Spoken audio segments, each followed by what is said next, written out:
we're going to look at how to divide polynomials. So we have done some of this dividing a polynomial by a monomial, so just by one term. It's kind of like when we have GCF, this is what we're doing. So we're just factoring out of each term. So 6x to the fourth power divided by 3x squared. Well, the 3 and the 6 would simplify to 2 over 1, and x squared, I'm going to turn that x to the fourth to x squared, so we'd get 2x squared for the first term. Using the same process for the middle term, we'd get -5, and then x cubed over x squared leaves us with 1x in the numerator. And then the last term, the 3 and the 3 cancel, and the x squared and the x squared cancel. So we end up with just 1. So again, this is like what we've been doing when we find the GCF when we're factoring. Another way we might divide polynomials is if we have a binomial. So we'll see here, this is 2 terms. And it'll really help us here if we can factor the first term. So if we think about our M method, let's see, we can pick 2 magic numbers that multiply to -8 and add to -7. So I think we'll want to pick -8 and +1. So then if we factor this, find those GCFs,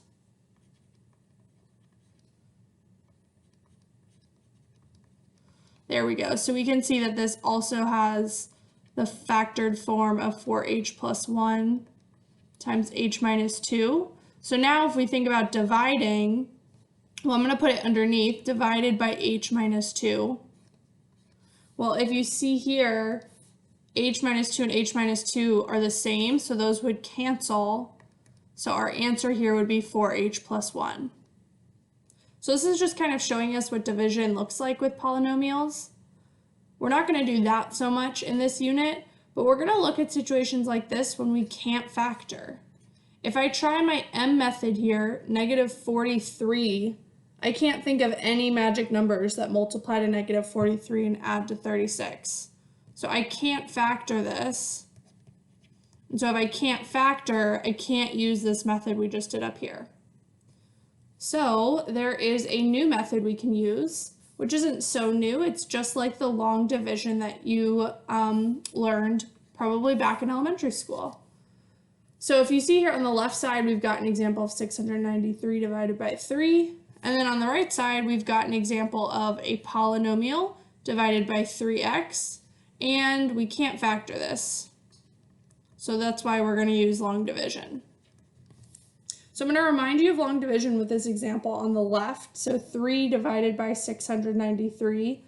We always start by finding something that multiplies to 3 that gives us this number here. So 2 times 3 would give me 6. 6 minus 6 is 0. That's good. We want that to cancel out. And then we bring the next number down, the 9. So now I think 3 times what gives me 9?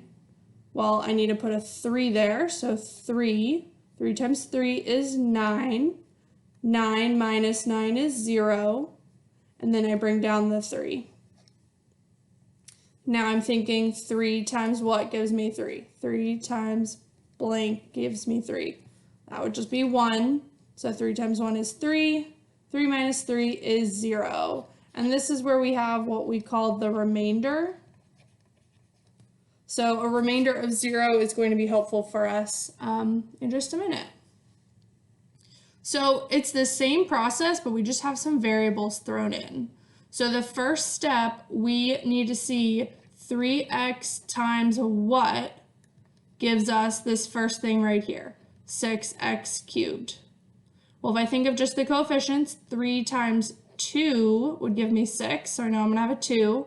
And then I have 1x, and I need x cubed. So I need to multiply by x squared. Because remember, when we multiply, we add the exponents. So 2x squared is what I would multiply by.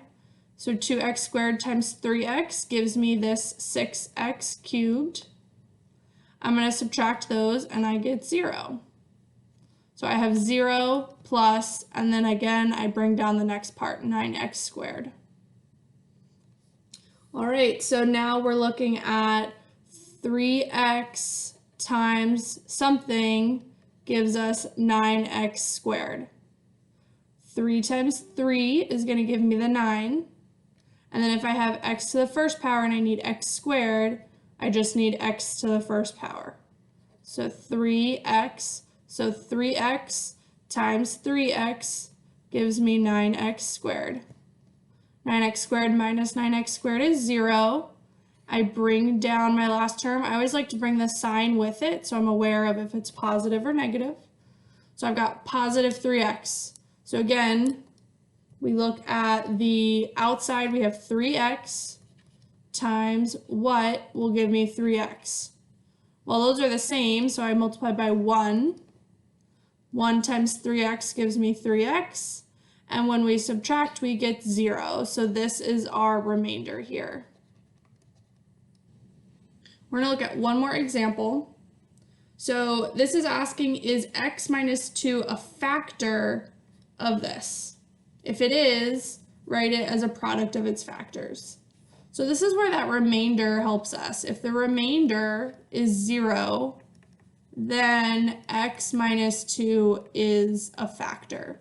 So that's why this division is helpful. We want to divide these things to see if we get a remainder of 0. So x minus 2 goes on the outside. And then x to the 5th minus 32 is going to go on the inside.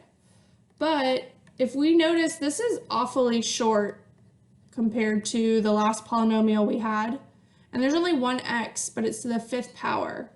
So if we wanted to think about this in standard form, it's kind of like having 0x to the 4th, 0x to the 3rd, 0x squared, 0x, and then 32. So we don't write all these zeros because we don't need them, but when we're dividing, that's really going to help us.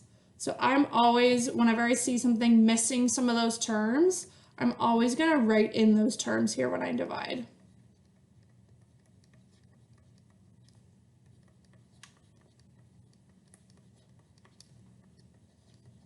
Okay, so to start us off, we are looking at making this first term. Now that we have a binomial on the outside, we're working with that first thing. So x times what gives me x to the 5th? Well, if it's just x to the first power, I need x to the 4th power. X to the 4th times x makes x to the 5th. But we've got a 2 here as well.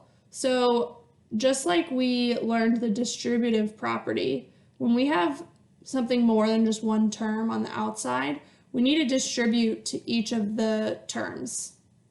So that gives us x to the 4th minus 2 would be minus 2x to the 4th. Excuse me, those are being multiplied. So we got negative 2x to the 4th. So this is why it's so helpful to write all these extra terms, because now we subtract, x to the 5ths cancel, which is good, but now we need to subtract these terms. So just having this placeholder is kind of helpful for us. So 0 minus negative 2 makes a positive 2x to the 4th. All right, and then we can bring down our next term, 0x cubed. Okay, so now we're doing the same thing. We need to get 2x to the 4th, and we're always starting with that first term. So x times what gives me 2x to the 4th? Well, I need to have a coefficient of 2. If I only have x to the first power and I need to the 4th, I'm going to do to the 3rd power. So 2x cubed times x would give me 2x to the 4th, and then 2x cubed times negative 2 would give me negative 4x cubed.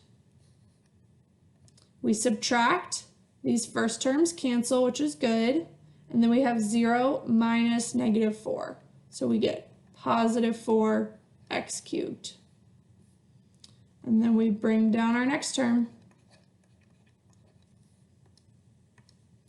Okay, we need to get this one now. So working with this first term, x times what gives me 4x cubed? Well, I need a coefficient of 4. If I have x to the first power and I need x to the third power, I need 2 more. So x squared. So 4x squared times x is 4x cubed. And 4x squared times negative 2 is negative 8x squared. Subtracting, the first terms cancel, and then we get 0 minus negative 8 leaves us with positive 8x squared. All right, we're almost to the end. Bring down that next term. And now we're thinking, always starting with x times what gives me, this time we're looking for 8x squared. Okay, so we need a coefficient of 8. X squared, if we only have an x, we need one more x to make squared. So 8x times x gives me 8x squared. 8x times negative 2 gives me negative 16x. Subtracting those, we get 0, and then we have 0 minus negative 16, so positive 16x. And now we can bring down our last term. We're getting to the very end. So at the very end, we need to get to 16x. So x times what gives us 16x? Well, we just need to multiply by 16 here, so plus 16. 16 times x, we said is 16x. And then 16 times negative 2 is negative 32. And then we subtract these, we get 0. Oh, I'm running out of space to write. And then negative 32 minus negative 32 makes negative 32 plus, so we also get 0. So our remainder is 0, which, like we said here, if it was 0, then we know it's a factor. So this means x minus 2 is a factor. And as it says up here, write it as a product of factors. Well, believe it or not, this crazy thing up top is also a factor. So we can say x minus 2 times x to the 4th plus 2x cubed plus 4x squared plus 8x plus 16. So this is the same as what we started with. It is just a product of its two factors.